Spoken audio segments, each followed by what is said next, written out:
नमस्कार प्यारे देशवासियों, एक बार फिर से आपका स्वागत है मेरी YouTube channel the truth by Vikramjeet Pasi पर। आज बहुत ही अहम विषय पर मैं आपसे बात कर रहा हूं, क्योंकि कुछ दिनों से हमने देखा है कि केंद्र सरकार ने कैसे बड़ी जल्दबाजी में एमजी नरेगा, जिसको मनरेगा कहते हैं, उसको खत्म करने का काम किया और एक नया बिल लेके आए जिसका नाम रखा VBG राम जी, विकसित भारत ग्रामीण रोजगार एवं आजीविका मिशन। और बड़े दावे किए कि 100 की बजाय 125 दिन रोजगार मिलेगा। पर इसके पीछे की असली मंशा क्या है केंद्र सरकार की, आज मैं उसके ऊपर कुछ खुलासे करने जा रहा हूं। कल मैं एक चैनल पे बैठा था, न्यूज चैनल पे डिबेट में, सोचा था कि वहां पे कुछ बताऊंगा, कुछ बताया भी, लेकिन उनको हो हल्ले वाले एंकर ज्यादा पसंद आए, तो मैंने सोचा कि क्यों ना मैं एक यूट्यूब पे अपनी वीडियो डाल के आपको सारी विस्तार सहित बात करूं। और कोई भी अगर भाजपा का या केंद्र की सरकार का कहता है कि यह गलत है तो मैं उससे डिबेट करने को तैयार हूं। तो शुरू करते हैं। मनरेगा क्या था? आजादी के 60 साल बाद सबसे अंतिम व्यक्ति को, जो अनस्किल्ड है, उसको भी एक रोजगार का हक मिला था।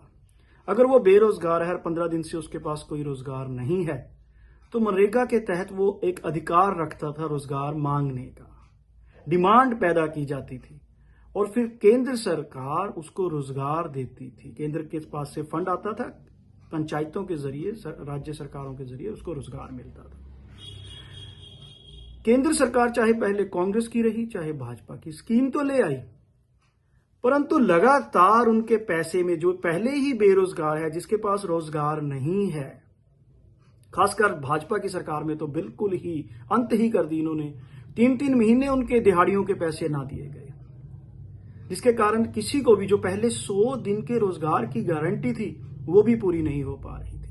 द टाइम्स ऑफ इंडिया का आर्टिकल छपा था 19 नवंबर 2025, delayed payments hit crucial MNREGA workers, और इसमें केंद्र सरकार ने डिले मानी भी थी।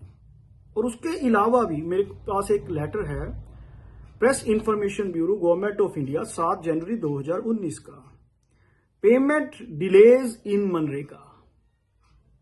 तो लगातार पेमेंट्स डिले की जाती थी, उन अंतिम व्यक्ति के रोजगार में भी रुकावट पैदा की जाती थी। अब केंद्र सरकार ने क्या किया, क्योंकि उसमें 90% जो एक्सपेंसेस थे वो केंद्र के होते थे, केंद्र सरकार को देने पड़ते थे, और ये स्कीम भी केंद्र की है, क्योंकि जब से जीएसटी आया सारी कलेक्शन, टैक्सेस सब केंद्र के हाथ में है।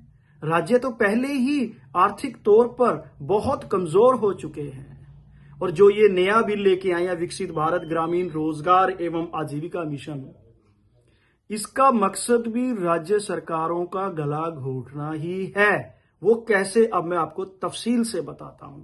ये केंद्र सरकार का संघीय ढांचे पर एक कड़ा प्रहार है, उसको खत्म करने की कोशिश है, राज्यों को बिल्कुल बदहाल करने के एक मिशन लेके आए हैं ये, क्योंकि इनका मकसद 125 दिन रोजगार देना नहीं, रोजगार के हक को खत्म करना ही है। अब हम विस्तार से बात करते हैं। सबसे पहले मैं बात करता हूं इस बिल नंबर 197/2025 के सेक्शन 3 सब सेक्शन 2 की, जिसमें लिखा है कि ये सेंट्रली स्पॉन्सर्ड स्कीम है, बट जो फाइनेंशियल लायबिलिटी है वो केंद्र और राज्य सरकारें वहन करेंगी, शेयर करेंगी। और इसमें सेक्शन 4 सब सेक्शन 5 कहता है कि central government shall determine the state wise normative allocation for each financial year based on objective parameters as may be prescribed by central government. मतलब जो नॉर्मेटिव एलोकेशन है, मयारी वंड है, वो भी केंद्र सरकार ही तय करेगी, और जो पैरामीटर्स हैं वो भी केंद्र सरकार ही तय करेगी। अरे भाई, हर राज्य की अपनी एक अलग विशेषताएं हैं, अपनी अलग अलग समस्याएं हैं, पर यहां क्या हो रहा है कि केंद्र ही पैरामीटर्स तय करेगी, केंद्र ही डिस्ट्रीब्यूशन करेगी, एलोकेशन करेगी। और इसमें अहम रोल होगा पीएम गति शक्ति का। तो मतलब क्या है कि जो ग्राम पंचायतें हैं उनके अधिकारों पर भी एक बहुत बड़ा कुठाराघात किया गया है। अब तीसरी बात करता हूं मैं आपसे, सेक्शन 4 सब section 6, any expenditure incurred by state in excess of its normative allocation shall be borne by state government in such manner and by such procedure as may be prescribed by central government. अगर expenses बढ़ जाते हैं, एकदम से ज्यादा रोजगार देना पड़ गया और वो नॉर्मेटिव एलोकेशन से ज्यादा हो गए, तो वो सारा खर्चा राज्य सरकार का होगा, लेकिन जो प्रोसीजर होगा वो भी केंद्र सरकार डिसाइड करेगी। इससे बड़ी चोट संघीय ढांचे पर क्या होगी कि हर चीज केंद्र डिसाइड करेगा, लेकिन बर्डन थोप दिया गया राज्य सरकारों पर, जो पहले ही आर्थिक तौर पर जीएसटी के कारण, केंद्र की नीतियों के कारण बहुत ज्यादा कंस्ट्रेंट में है, बहुत ज्यादा प्रॉब्लम्स में है। वो राज्यों को राहतें देते हैं अपनी स्टेट्स को और बहुत अच्छे से मैनेज करने की कोशिश करते हैं, पर ये उस पर भी एक कुठाराघात है। अब दूसरा सेक्शन 6 का सबसेक्शन 1 है, notwithstanding anything contained in the sector rules during agriculture peak seasons no work shall be commenced और एग्जीक्यूटेड। अब ये क्या है? 60 दिन का जो पीक सीजन होता है एग्रीकल्चर का, उसमें इसके तहत रोजगार मनरेगा वर्कर को नहीं मिलेगा। वो 60 दिन उसको खेतों में काम मिले या ना मिले, इससे केंद्र को कोई मतलब नहीं है। अब दूसरा section 6 sub section 2, state government शैल notify 60 days peak period. Section 10 आ जाता है फिर अहम, द सेंट्रल गवर्नमेंट में by notification specify the wage rate, provide the different rates for different areas. अब बताइए, वेज रेट भी केंद्र तय करेगा, एरियाज भी केंद्र तय करेगा, और उस एरिया में कितना रेट देना है, वेज कितनी दिहाड़ी देनी है, वो भी केंद्र तय करेगा। ये भी संघीय ढांचे पर एक और कुठाराघात है। अब मैं आगे बताता हूं आपको, सेक्शन 22 है जो फंड शेयरिंग की बात करता है। उससे पहले सेक्शन 11 वो कहता है जी अनएम्प्लॉयमेंट अलाउंस है जो, वो भी राज्य सरकार देगी। अगर 125 दिन रोजगार नहीं मिलता तो जो बेरोजगारी भत्ता है वो राज्य सरकार देगी। अब मैं आपको एक आंकड़ा बताता हूं, 100 दिन की तो गारंटी थी ना एमजी नरेगा यानी मनरेगा में, तो वहां भी 6 करोड़ कार्ड धारकों में से सिर्फ 40 लाख लोगों को महज एवरेज 50 दिन का रोजगार मिल पाया। वहां भी 100 दिन पूरे नहीं हो पा रहे थे। आप 125 कह लो, 200 कह लो, ना नौमन तेल होगा ना राधा नाचेगी। 15 लाख का जुमला बन के रह जाएंगे ये 125 दिन के रोजगार की बात का जो ये जुमला सुना रही है भारतीय जनता पार्टी। अब फंड डिस्ट्रीब्यूशन में क्या है कि हिली स्टेट्स हैं जो हिमालयन स्टेट्स हैं, नॉर्थ ईस्ट है, जम्मू कश्मीर है, उत्तराखंड है, हिमाचल है, इनमें तो केंद्र सरकार 90% देगी। यूटीज में सारा खर्चा केंद्र सरकार का होगा, लेकिन बाकी राज्य जैसे पंजाब, हरियाणा, मध्य प्रदेश, उत्तर प्रदेश, इन सभी में 40% राज्य सरकार खर्चा करेगी, जो पहले 10% था। ये गला घोटने की बात हो रही है, ये स्कीम का भी गला घोटने की बात हो रही है। राज्य सरकारों पर आर्थिक बोझ डालकर इस स्कीम को फेल करने की बात है ये, और देश के अंदर फर्क पैदा करने की बात है कि कुछ स्टेट्स में 90% केंद्र देगी, कुछ में 60 देगी। तो ये क्या है? ये भारतीय जनता पार्टी की केंद्र सरकार की देश के अंदर फूट पाओ राज करो की एक नीति का हिस्सा है।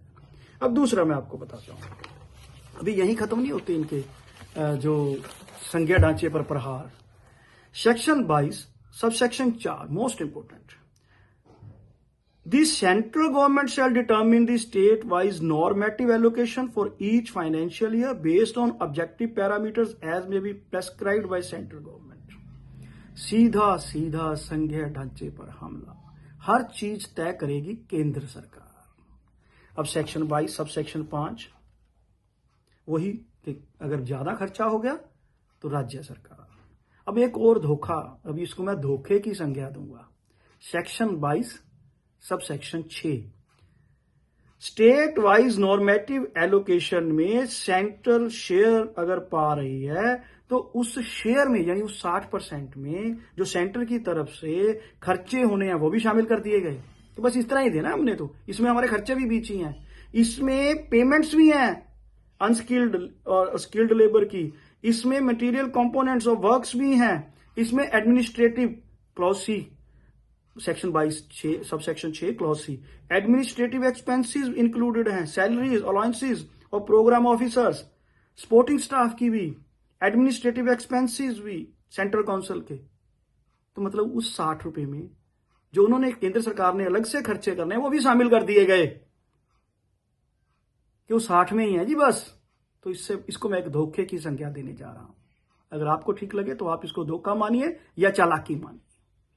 अब सेक्शन 22 सबसेक्शन 8 कहता है the state government shall bear all expenditure towards unemployment allowances delay compensation. वो सारे वजन, चाहे वो अनएम्प्लॉयमेंट अलाउंसेस के हों, एक्सपेंडिचर अगर बढ़ गए उसके हों, डिलेज हो, कंपनसेशन हो, वो भी राज्य सरकारें देंगी। तो भाई जीएसटी हटाओ, पहले वाला टैक्स सिस्टम लाओ, फिर तो ये आप कहीं जस्टिफाई कर सकते हो। अब तो आप एक जिसमें पहले ही खून कम है उसका खून निचोड़ रहे हो। केंद्र सरकार टैक्स की कलेक्शन केंद्र ले जाती है, ज्यादा शेयर केंद्र ले जाता है। ये जो मेन है प्रोविजंस, ये क्लियर बता रही हैं कि ये संघीय ढांचे पर प्रहार है। इस स्कीम को जो एक हक था मनरेगा के तहत, उसको खत्म करने के लिए, राज्यों का गला घोटने के लिए बड़ी चालाकी से ये स्कीम लेके आए हैं। 100 दिन का तो रोजगार पूरा नहीं कर पा रहे थे, 125 दिन का जुमला सुना के बहुत बड़ा धोखा किया जा रहा है। मनरेगा वर्करों के साथ एक रोजगार का हक अंतिम व्यक्ति को, गरीब व्यक्ति को जो मिला था उसको छीनने की कोशिश की जा रही है। इसीलिए तमिलनाडु हो, केरला हो और पंजाब सरकार ने तो 30 दिसंबर को अधिवेशन बुला लिया है, असेंबली का सेशन बुला लिया है और इसमें इसके खिलाफ रेजोल्यूशन भी पास किया जाएगा। और हर वो व्यक्ति जो इनकी चालाकी को समझ रहा है वो इनका विरोध कर रहा है। और मैं तो यही कहूंगा कि केंद्र सरकार मजबूत होना अच्छी बात है, पर इसका मतलब ये नहीं कि आप अपने लोगों को, वर्करों को, गरीबों को, राज्य सरकारों को जो राहतें हैं उनको भी खत्म करते चले जाओ और एक डबल इंजन की सरकार का मकसद लेके हर उस वेलफेयर स्कीम का खात्मा करते चले जाओ जो लोगों के हित में हो। अगली बार 1 या 2 दिन बाद जो ये इलेक्ट्रिसिटी बिल में चेंजेस कर रहे हैं उसके ऊपर मैं आपसे विचार विमर्श करूंगा।